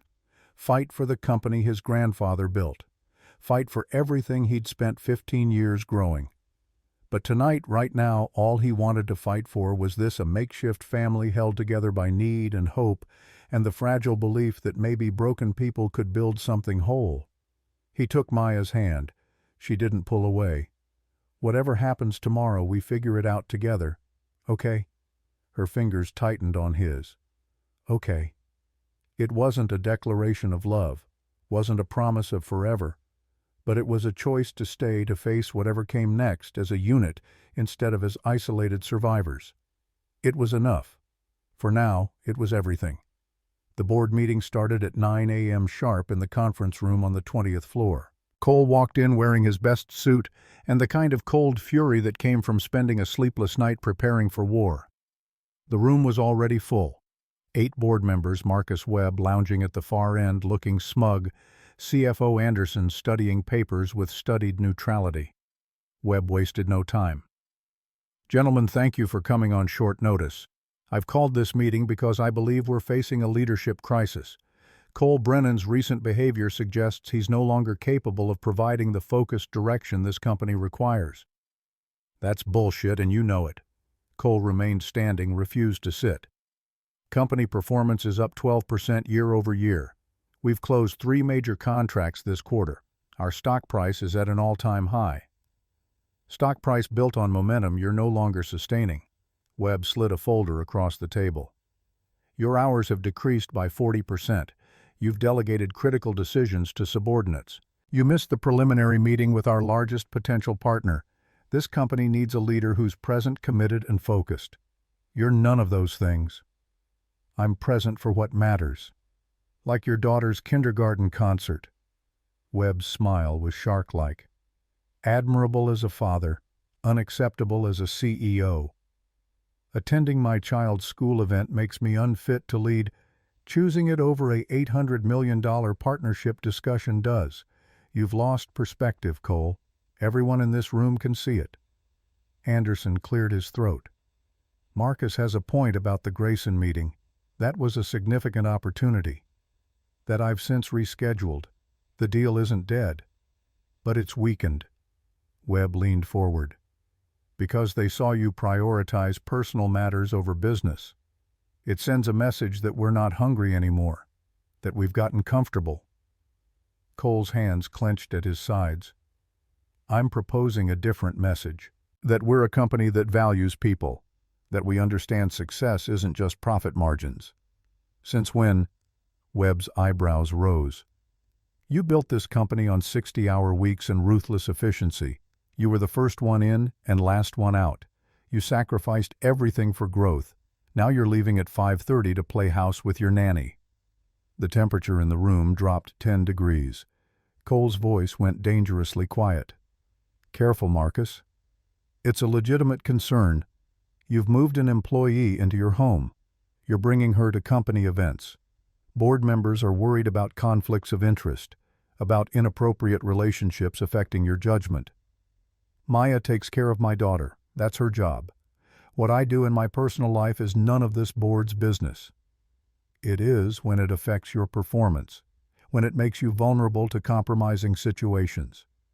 Webb pulled out another document. I have reports from 3 different company events where you and Miss Hartford were seen in what witnesses described as intimate conversation, where she was introduced not as an employee, but as family. So, you've been having me followed. That's low even for you. I've been protecting this company from a CEO who's lost his edge. You're not the man who built Brennan Technologies, Cole. That man wouldn't have let a pretty face distract him from a Silicon Valley partnership worth $500 million. Cole moved before thinking, was across the room with his hands on Webb's jacket, hauling him up from his chair. Say another word about her and I'll prove my point. Webb didn't struggle, just smiled. Go ahead. Assault me in front of 8 witnesses. Really demonstrate that stable leadership we're all counting on. Anderson was on his feet. Cole, let him go. Cole's arms were shaking with the effort of not following through. He released Webb with a shove, stepped back. You want to question my leadership? Fine. Let's talk about how you've been positioning for a hostile takeover since October. How you've been leveraging relationships with board members to isolate me. How you leaked confidential information to TechCorp last quarter. Cole pulled his own folder from his briefcase, slapped it on the table. Maya found your embezzlement. The CFO missed it. Our auditors missed it. But a woman you're calling a distraction caught you siphoning funds through shell companies in 3 different states. Webb's face went white. Anderson grabbed the folder, started flipping through pages. This is... Anderson looked up, shocked. This is $2.3 million in unauthorized transfers. Fabricated evidence. But Webb's voice had lost its certainty. Bank records don't lie. Neither do email trails. You've been stealing from this company for 18 months while trying to convince the board I'm the problem. The room erupted. Board members talking over each other, demanding explanations. Webb backed toward the door. This isn't over, Cole. Even if you discredit me, the fundamental question remains, are you still capable of leading this company? Get out. You'll have to answer it eventually, her or the company. You can't have both. Webb left. The board meeting dissolved into chaos. Anderson pulled Cole aside. This is serious. If what you're alleging is true, it's true. Verify it. Call the banks. Check the emails. It's all there. I will. But Cole, he's right about one thing. The board is concerned about your availability, your focus. I'm focused on building something sustainable instead of burning myself out chasing endless growth. If that's not what this company wants, maybe I'm not the right leader." Anderson stared at him. "Are you saying you'd walk away?" "I'm saying I'm not going to sacrifice my daughter's childhood for a company that thinks 40-hour weeks are a sign of weakness. I'm not going to destroy myself the way I destroyed my marriage chasing success that doesn't mean anything if I'm alone at the top." That's quite a shift from the Cole Brennan who built this place. Maybe that Cole Brennan was building the wrong thing. Cole left before Anderson could respond, took the elevator down 40 floors with his heart hammering and his hands still shaking from not hitting Webb. His phone buzzed Maya. "How did it go?" He typed back. "Might have just destroyed my career." "Coming home." Her response, "We'll figure it out." 3 words that felt like a life raft. He drove home through midday traffic, mind racing through implications. Webb was finished, the embezzlement evidence was ironclad. But the questions he'd raised weren't wrong. Cole had changed. He was working less, delegating, more prioritizing Sophie in ways that definitely affected his availability for the constant demands of CEO life. The question was whether that made him a better leader or a worse one. The penthouse was quiet when he arrived. Maya sat at the kitchen counter with her laptop open, spreadsheets covering the screen. She looked up when he entered search. The penthouse was quiet when he arrived. Maya sat at the kitchen counter with her laptop open, spreadsheets covering the screen. She looked up when he entered, searched his face for answers he didn't have yet. "Sophie's at Emma's house for a play date. I thought you might need space to process." Cole dropped his briefcase, loosened his tie. "Webb's done. The embezzlement evidence is solid. Criminal charges pending." "That's good, right?" "The board still wants answers about my commitment.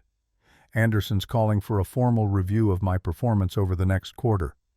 He poured water from the pitcher Maya always kept ready, drank it without tasting. "They're not wrong to question it. I have changed." Maya closed her laptop. "Is that bad?" "I don't know. Maybe. Probably." He set down the glass harder than intended. 2 years ago I would have crushed Webb without breaking a sweat. Would have seen his move coming months earlier. Would have had contingency plans in place. 2 years ago your wife was alive and you were working yourself into an early grave. The bluntness of it hit like cold water. Cole turned to face her fully. "You think Lisa died because I worked too much. I think she drove in a storm to a meeting that could have waited because you convinced both of you it couldn't. I think you spent 2 years punishing yourself for it by working even harder. And I think Sophie was disappearing while you tried to outrun grief." Maya's voice stayed level, but her eyes were fierce. "So yes, you've changed. You're present for your daughter now. You're building a life instead of a monument. If the board can't see that as strength, maybe they're measuring the wrong things." Cole crossed to her, stopped with just the counter between them. "You found Webb's embezzlement in 3 weeks. Our forensic accountants missed it for 18 months. I got lucky. Saw a pattern that didn't make sense. You're brilliant. Stop diminishing yourself."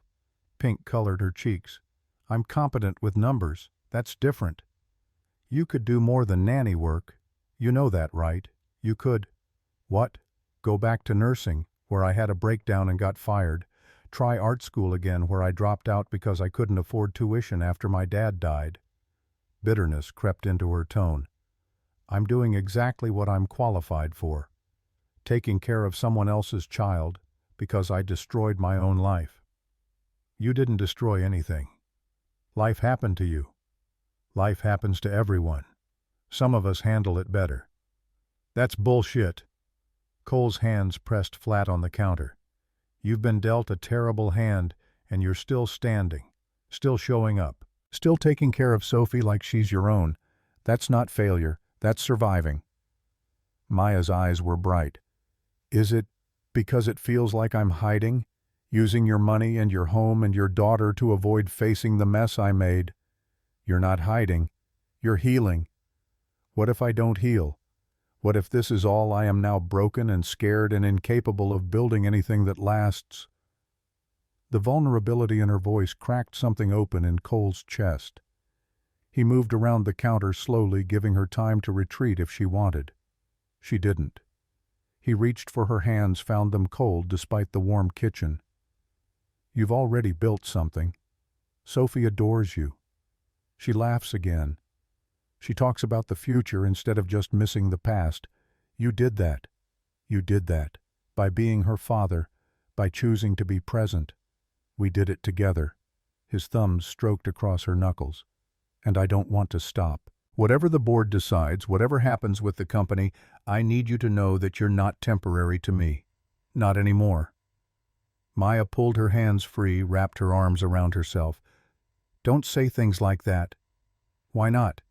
"Because what happens in 3 months when you meet someone appropriate, someone who went to the right schools and knows how to navigate your world, someone who isn't your employee, living in your house because she had nowhere else to go."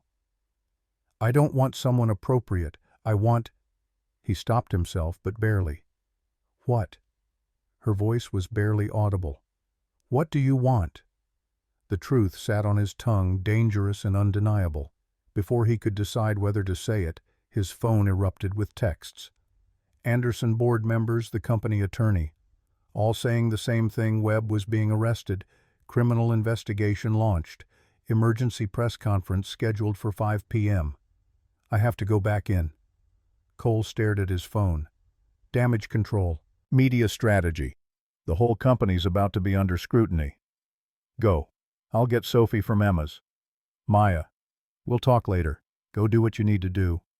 He wanted to argue to finish the conversation they'd started, but his phone kept buzzing and the company he'd spent 15 years building was in crisis.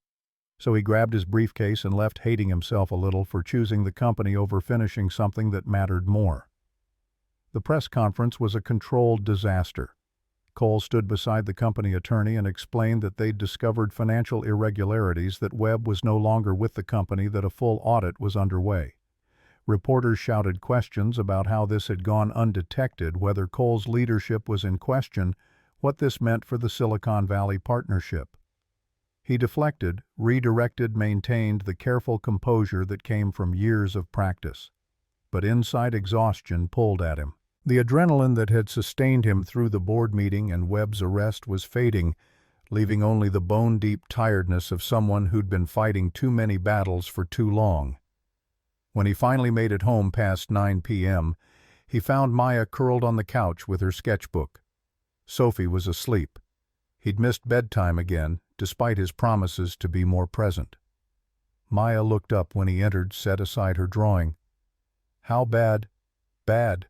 Stock dropped 7%. Investors are spooked. The board's calling for a full restructuring review." "Can you survive it? Financially?" "Yes.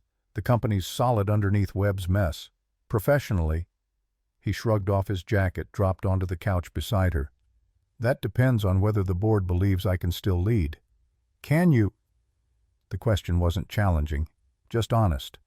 Cole let his head fall back against the cushions, stared at the ceiling. "I don't know. I don't know if I want to anymore." Silence stretched between them. Then Maya shifted closer, not touching, but near enough that he could feel her warmth. "What would you do instead?" "I have no idea. This company is all I've ever done. Started here right out of business school. Poured everything into growing it. Built my entire identity around being the youngest CEO in the company's history." A bitter laugh escaped. "My wife used to joke that I loved the company more than her. Maybe she was right." "She wasn't." Maya's voice was certain. "You loved her. You just didn't know how to balance loving her and building something you thought would keep her safe. Lot of good that did. You can't protect people from random chance, from ice on roads or cancer or any of the 1,000 things that take people away. All you can do is show up while you have them." Cole turned his head to look at her. "Is that what you're doing? Showing up while you have us?" "I'm trying to." She met his gaze. "Even though it terrifies me." "Why does it terrify you?" "Because I always lose people I love. My mother left, my father died, my fiancé stole from me and disappeared. Everyone I've ever trusted has taught me that attachment leads to abandonment. I'm not going anywhere. You say that now, But what happens when... Sophie's scream cut through the apartment. They were both moving before conscious thought, racing down the hallway. Cole hit her doorframe first, but Maya was right behind him. Sophie sat bolt upright in bed, her face flushed, crimson eyes glassy with fever. Again. Exactly like 3 months ago. "Daddy, it hurts. Everything hurts." Maya's training kicked in immediately. "Cole, get the thermometer. Sophie, honey, tell me where it hurts the worst." "My throat and my head, and I'm so cold." Cole returned with the thermometer. 103.8. "We need to bring this down." Maya was already moving, efficient and calm. "Cole, get her a cold washcloth." "Sophie, sweetheart, can you swallow some medicine for me?" They worked in tandem, Maya holding Sophie upright while Cole measured out fever reducer, both of them speaking in soothing tones while Sophie whimpered. The fever started dropping after 20 minutes. Sophie's eyes grew heavy. "Don't leave," she whispered, already half asleep. "Both of you stay." Maya looked at Cole. He nodded. They settled on either side of Sophie's bed, keeping watch while she drifted into fitful sleep. The bedside lamp cast soft shadows across the room. "She's okay," Maya whispered. "Just a virus. Kids spike fevers. It's scary but normal." "I know. Doesn't stop me from panicking every time." "Because the last time someone you loved got sick, she didn't come home." Cole's breath caught. Maya's hand found his across Sophie's sleeping form. "She's not Lisa. This is just a fever. She's going to be fine." "How do you know?" "I don't. But I know that fear doesn't keep people safe. It just keeps us from being present." They sat vigil until Sophie's fever broke completely around midnight. Her breathing evened out, her flush fading. Maya checked her one more time, satisfied. "She'll sleep through now. You should get some rest." But neither of them moved. Cole studied Maya in the dim light, the dark circles under her eyes from too many nights staying up with Sophie, the small smile she wore watching his daughter sleep, the way her hand still held his across the small bed, like she'd forgotten they were touching. "Thank you," he said quietly, "for being here, for knowing what to do, for caring about her like she's mine." Maya's voice was barely audible. "I do. I know I shouldn't. I know she's not. But I can't help it." "Why would you want to help it?" "Because when this ends, when you don't need me anymore, losing her is going to destroy me." "What makes you think it's going to end?" Maya pulled her hand back, stood carefully to not wake Sophie. In the hallway, with the door cracked open behind them, she finally answered, "Because it always does. Because I'm not the kind of person people build futures with. I'm temporary. I've always been temporary." Cole caught her wrist gently. "You're not temporary to Sophie, or to me. You don't know that." "Yes, I do. Because I wake up every morning grateful you're here. Because I rushed home from that press conference even though I had a dozen fires to put out. Because when I think about the future now, you're in it. Both of you." Maya's eyes were swimming. "Cole, don't. Don't say things you don't mean just because we had a scare with Sophie." "I've never meant anything more." He stepped closer, his free hand coming up to cup her face. "I'm falling for you, Maya. Have been since you sang that lullaby. Maybe before. And it terrifies me because I don't know how to do this without destroying it. But I also can't keep pretending this is just professional, that you're just my employee, that you haven't become essential to my life. I'm a mess. So am I. This could ruin everything. Or it could save us both." They stood frozen in the hallway, balanced on the edge of something that would change everything. Maya's pulse beat visibly in her throat. Cole could count every shallow breath she took. "If we do this," she whispered, "and it falls apart, Sophie, won't lose you. No matter what happens between us, you're part of her life now. I won't take that from either of you. You can't promise that. Watch me." The kiss happened slowly, a question asked and answered in increments. Cole leaned in, giving her time to retreat. Maya's hand came up to his chest, and for a second he thought she'd push him away. Instead, her fingers curled into his shirt, pulling him closer. When their lips met, it was gentle at first, careful testing, asking permission. Then Maya made a sound low in her throat, and something in both of them broke open. The kiss deepened 2 years of loneliness and 3 months of building tension, finally finding release. Cole's hands slid into her hair. Maya's arms wrapped around his neck. They kissed like drowning people finding air, desperate and grateful and terrified of the moment ending. When they finally broke apart, both breathing hard, Cole pressed his forehead to hers. "Tell me you feel this too." "I feel it." Her voice shook. "God, I feel it. But Cole, I'm scared." "Me too. But I'd rather be scared with you than safe alone." They stood there in the dim hallway holding each other while Sophie slept beyond the cracked door, while the city stretched out below the penthouse windows, while everything they'd carefully built threatened to either solidify into something real or shatter completely. "We should talk about this," Maya said eventually. "Set boundaries. Figure out what this means for tomorrow." Cole kissed her again, soft and brief. "Tonight, just let it be what it is." "And what is it? A beginning, if you want it to be."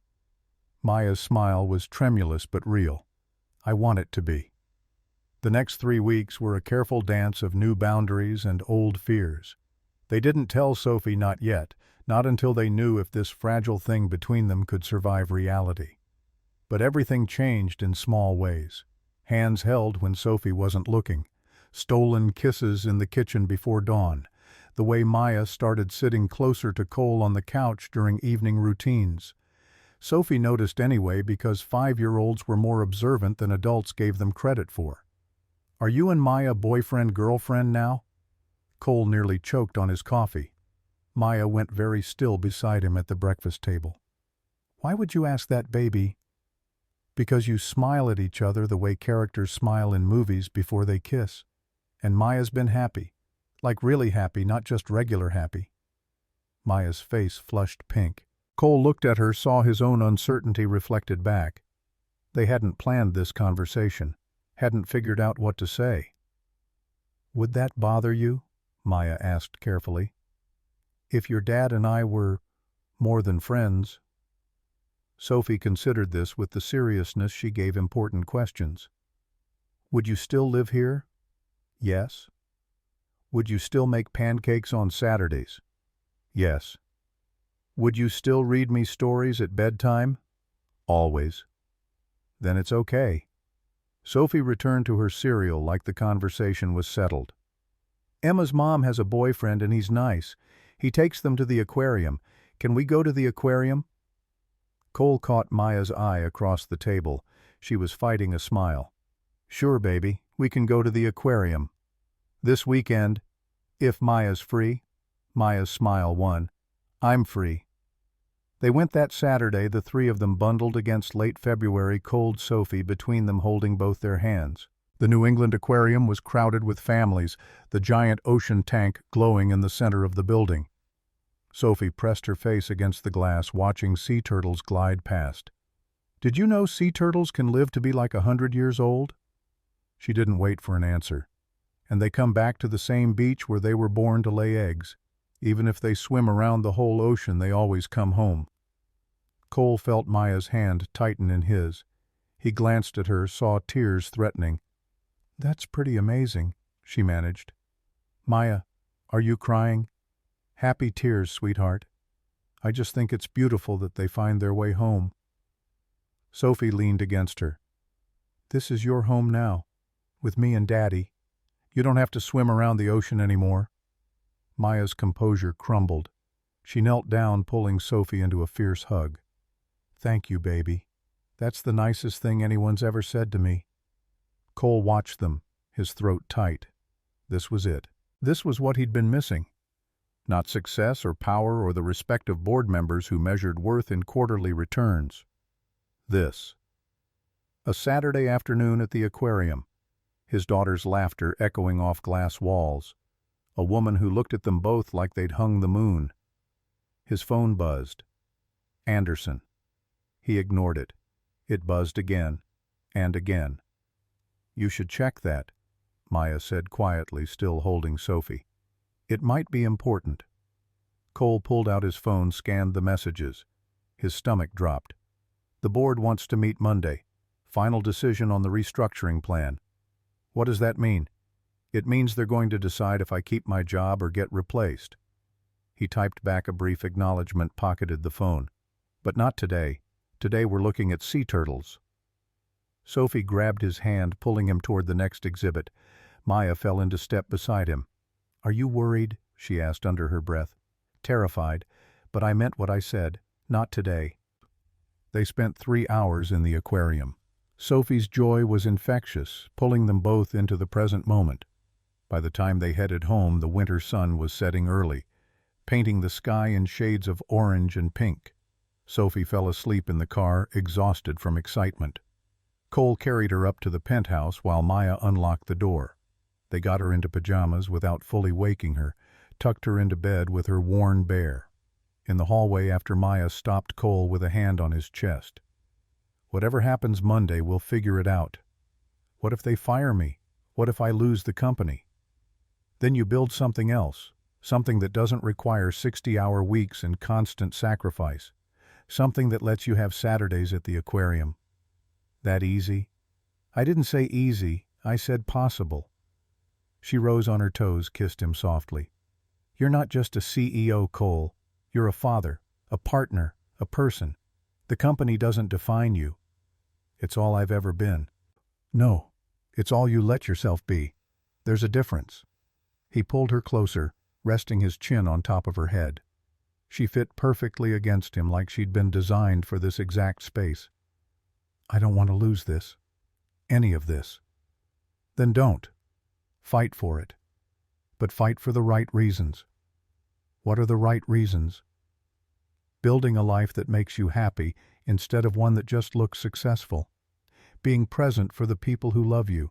Choosing joy over obligation. She pulled back to look at him. You've spent 2 years punishing yourself for Lisa's death. Maybe it's time to forgive yourself and actually live. The words hit deep. Cole kissed her properly, pouring everything he couldn't say into the contact. When they broke apart, both breathing hard, he whispered against her lips. I love you. Maya went very still. Cole, you don't have to say it back. I just need you to know. Whatever happens Monday, whatever the board decides, I love you, you and Sophie. And that's what I'm fighting for now. Tears spilled down her cheeks. I love you too. I've been trying not to, trying to protect myself, but I do. I love you so much it scares me.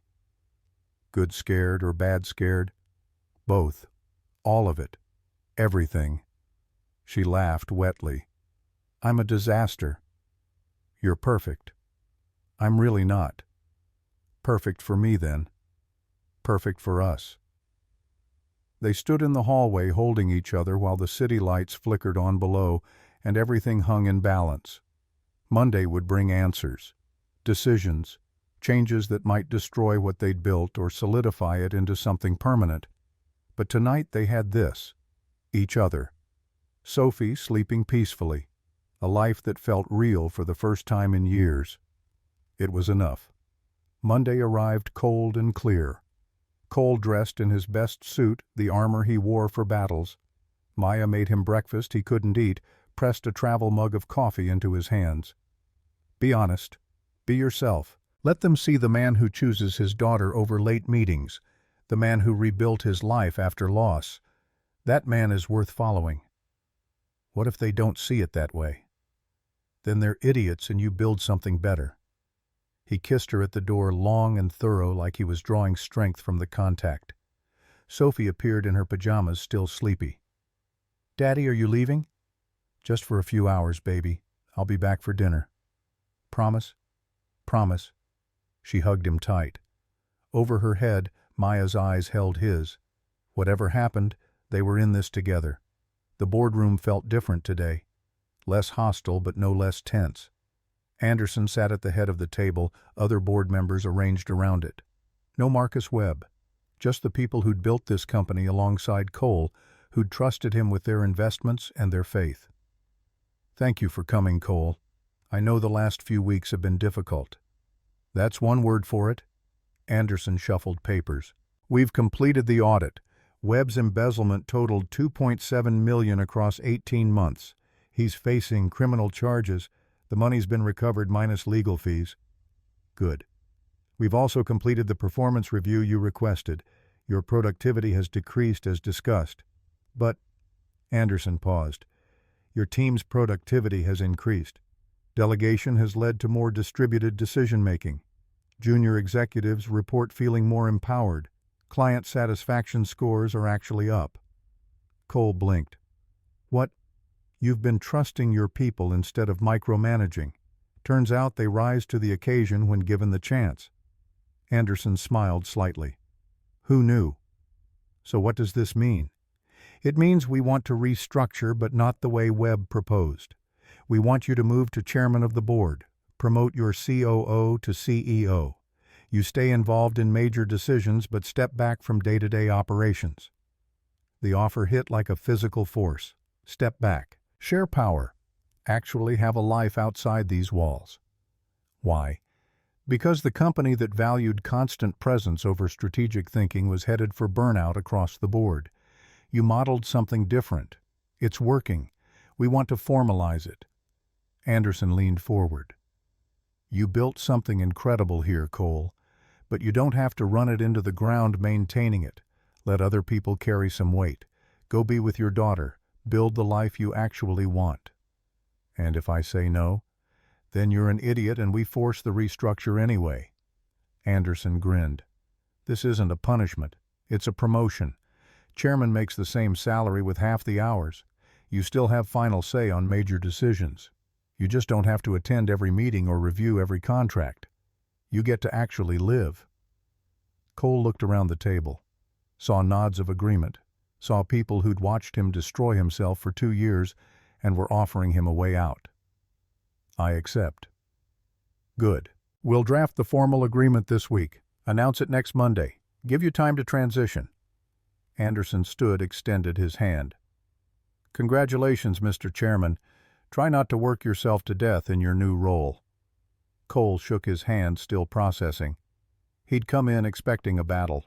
Instead, he'd been handed exactly what Maya had said he needed, a way to have both the company and a life.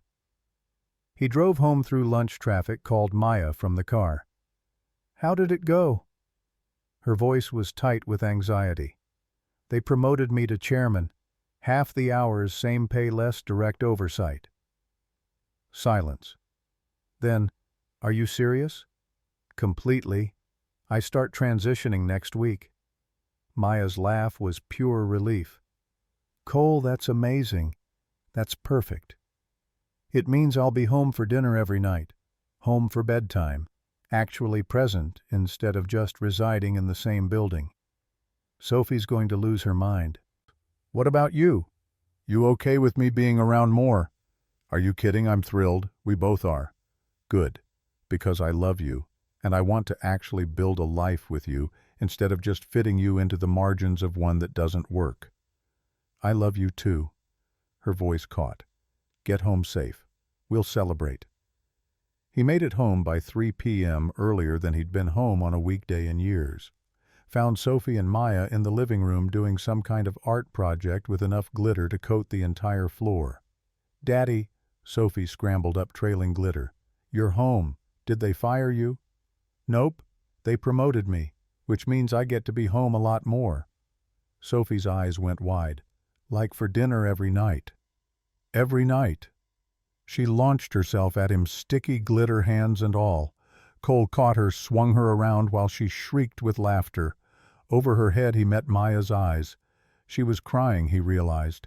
Happy tears that she didn't bother hiding. That night, after Sophie was asleep, Cole found Maya on the couch with her sketchbook. But she wasn't drawing, just sitting with a small jewelry box balanced on her knees. What's that? She, startled, nearly dropped it. Nothing. Just something I've been thinking about. Cole sat beside her. Can I see? Maya hesitated, then opened the box. Inside was a ring, simple, delicate, nothing expensive. The kind of ring someone bought with their first real paycheck from a job they loved. "I bought this 3 days after you hired me," she said quietly. "I was walking past a jewelry store and saw it in the window and I thought maybe someday I'd be the kind of person who deserved to wear something like this. Someone stable. Someone who had their life together. Someone worth keeping." "Maya, I'm not there yet. I'm still a mess. Still figuring out who I am outside of crisis mode. But being here with you and Sophie, I'm starting to believe maybe I could be. That maybe I'm not just temporary after all." Cole took the box from her hands, studied the ring. "How much did this cost?" $200. It was everything I had left after my first paycheck. I know it's not much, but—" He closed the box, set it aside, and pulled her into his lap. She came willingly, tucking her face against his neck. "You've always been worth keeping. From the moment you sang to Sophie, from before that even. You're not a mess. You're a person who survived impossible things and kept your capacity for love intact. That's not broken. That's extraordinary. You have to say that. You love me." "I say it because I love you. There's a difference." He tilted her face up to meet his eyes. "I'm not good at this, at relationships or expressing feelings or any of it. But I know that you make me want to be better. You make me want to show up. And I know that Sophie is happier and healthier and more herself because you're in her life. That's not temporary. That's forever if you want it." "I want it." The words came out fierce. "I want all of it. You and Sophie and this life we're building. I want Saturday aquarium trips and bedtime stories and coming home to people who are happy to see me. I want to matter to someone the way I matter to you. You do. You always will." They kissed slowly, thoroughly, pouring 2 years of loneliness and 3 months of building trust into the contact. When they finally broke apart, both breathless, Maya rested her forehead against his. "What happens now?" "Now we live. We show up for each other. We take it one day at a time and trust that we're both choosing to stay.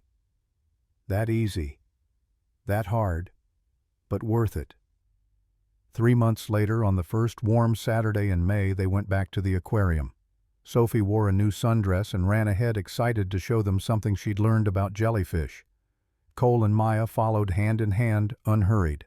The aquarium was crowded with spring tourists. Sophie pressed against the jellyfish tank, mesmerized by the pulsing lights and drifting creatures.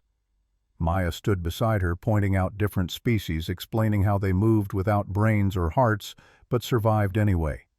Cole watched them and felt something settle in his chest. The board transition had gone smoothly.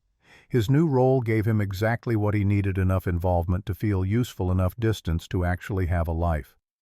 He made it home by 5:30 every day, had breakfast with Sophie every morning, spent evenings with Maya, sometimes talking, sometimes just existing in comfortable silence. It wasn't perfect. Maya still had nightmares about her mother. Sophie still had bad days where she missed Lisa with an intensity that broke all their hearts. Cole still occasionally fell into old patterns of overworking until Maya gently pulled him back.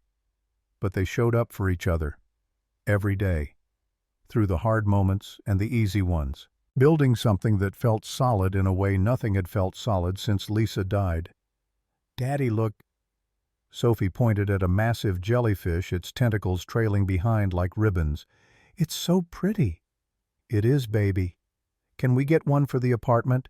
Jellyfish need special tanks, but maybe we can get a fish tank. Would you like that?" Sophie's face lit up. "Really, can Maya help me pick the fish?" "Of course." Maya's hand found his squeezed gently. He looked at her, found her watching him with an expression he was learning to recognize, contentment mixed with wonder, like she still couldn't quite believe this was her life now. "What?" he murmured. "Nothing. Everything. Just thank you." "For what?" "For seeing me, for choosing me, for building this." Cole pulled her closer, kissed her temple. "Best decision I ever made." They stayed until closing, Sophie exhausting herself with questions and observations. On the drive home, she fell asleep in the back seat, her face peaceful in the dimming light. "She's happy," Maya said softly. Really genuinely happy. So am I. Yeah, yeah. Cole reached over, took her hand. I spent 2 years thinking happiness was gone forever, that the best I could hope for was functional. But you taught me something. What's that? That loss doesn't mean the end of joy, that you can honor what you had while still building something new, that love isn't a finite resource, it grows when you give it away. Maya's eyes were bright. That's beautiful. It's true. Lisa would have loved you, would have been grateful Sophie has you, would have kicked my ass for waiting 3 months to kiss you. You think... I know. He brought her hand to his lips, kissed her knuckles. She'd want me to be happy, to give Sophie a family, to stop punishing myself for something I couldn't control. And she'd want me to tell you that I'm going to ask you to marry me, eventually, when the time's right, when we're both ready. Maya's breath caught. Cole, not today, not tomorrow, but someday. Because I can't imagine my life without you in it. Because Sophie can't imagine it either. Because you're already family in every way that matters. I just want to make it official. Tears streamed down her face. I'm going to say yes, when you ask, just so you know. Good. Then we're on the same page. They drove the rest of the way in comfortable silence. Sophie sleeping peacefully, the city spread out before them, glowing in the spring twilight. When they pulled into the parking garage, Maya leaned over and kissed him, soft and slow and full of promise. I love you. I love you too. Both of you. My whole family. They carried Sophie up together, got her into pajamas without waking her, fully tucked her in with her bear.